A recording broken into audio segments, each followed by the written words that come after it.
হবে না ছাত্রলীগের ঠিকানা এই বাংলায় হবে না ছাত্রলীগের ঠিকানা এই বাংলায় হবে না স্বৈরাচারের ঠিকানা এই বাংলায় হবে না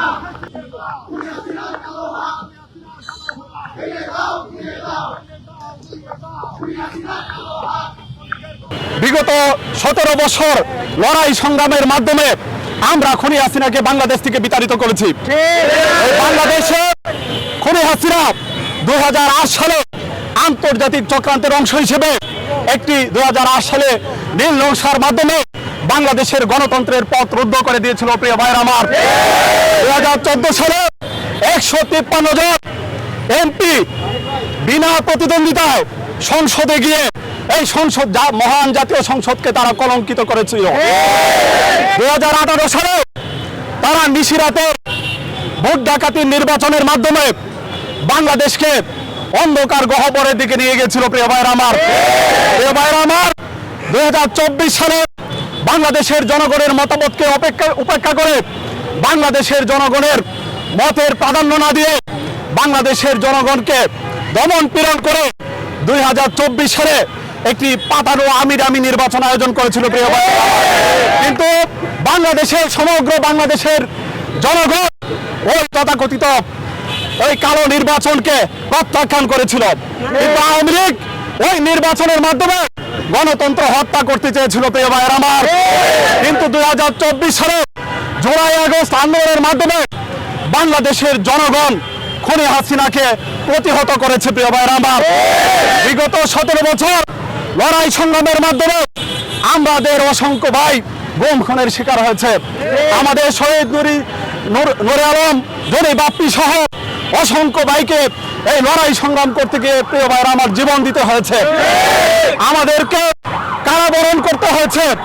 আমাদের শত শত ভাইকে গুম করেছে। প্রিয় ভাইরা আমার, কিন্তু বাংলাদেশ জাতীয়তাবাদী দল বিএনপি এবং জাতীয়তাবাদী ছাত্রদল সহ বিএনপির কোন অঙ্গ সংগঠন রাজপথ থেকে পালিয়ে যায়নি। বিএনপির রাজপথের সেনানীরা রাজপথে থেকে লড়াই সংগ্রাম করে 2024 সালের 5 আগস্ট খুনি হাসিনাকে বিতাড়িত করে ঘরে ফিরে গেছে।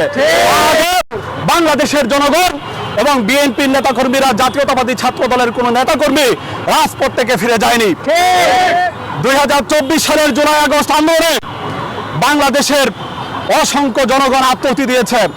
আমাদের ভাই শহীদ অসীম রাব্বি সহ অসংখ্য ভাইয়েরা জীবন দিয়েছে। প্রিয় ভাইরা আমার, শত শত ভাই এই লড়াই সংগ্রামে জীবন দিয়েছে।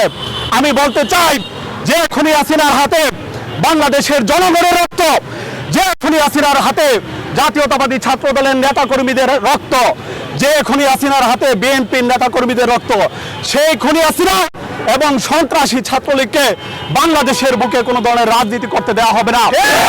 বাংলাদেশের বুকে কোনো ধরনের সন্ত্রাসীদের ঠিকানা হবে না। বাংলাদেশের বুকে কোনো ধরনের খুনি সংগঠনের রাজনীতি চলবে না, চলবে না, চলবে না। আমার আমি আরেকটি কথা বলতে চাই, বাংলাদেশের একটি চিরদিনের পরাজিত শক্তি, 71-এর পরাজিত শক্তি, যাদের হাতে বাংলাদেশের লক্ষ লক্ষ মানুষের রক্ত লেগে আছে, সেই 71-এর পরাজিত শক্তি জামাত, আপনারা জানেন, সর্বদাই বাংলাদেশের জনগণের বিরুদ্ধে চক্রান্তে লিপ্ত রয়েছে। তারা এই বাংলাদেশের জনগণের ভোটে একক সংখ্যাগরিষ্ঠতা নিয়ে বিএনপি সরকার গঠনের পর তারা প্রতিনিয়ত চক্রান্তে লিপ্ত রয়েছে। তারা বিএনপি সহ বাংলাদেশের জনগণের বিরুদ্ধে অপপ্রচারে লিপ্ত রয়েছে। আমি বলতে চাই, এই অপপ্রচারকারীদেরকে আমাদের রুখে দিতে হবে, এদেরকে প্রতিহত করতে হবে, এদের কালো হাত ভেঙে দিতে হবে। প্রিয় ভাই, আমি বলতে চাই, বাংলাদেশে 24-এর পরাজিত শক্তি এবং 71-এর কোনো পরাজিত শক্তি এই বাংলাদেশের বুকে কোনো অপচেষ্টা করে, ষড়যন্ত্র করে বাংলাদেশে সফল হবে না। এদেরকে বাংলাদেশ জাতীয়তাবাদী ছাত্রদল রাজপথে প্রতিহত করবে। এদের কালো হাত বাংলাদেশ জাতীয়তাবাদী ছাত্রদল ভেঙে দিবে। এদেরকে মোকাবেলা করার জন্য বাংলাদেশ জাতীয়তাবাদী ছাত্রদল একাই যথেষ্ট। ইনশাআল্লাহ বাংলাদেশ জাতীয়তাবাদী ছাত্রদল এদেরকে প্রতিহত না করা পর্যন্ত সর্বদাই রাজপথে থাকবে। ইনশাআল্লাহ।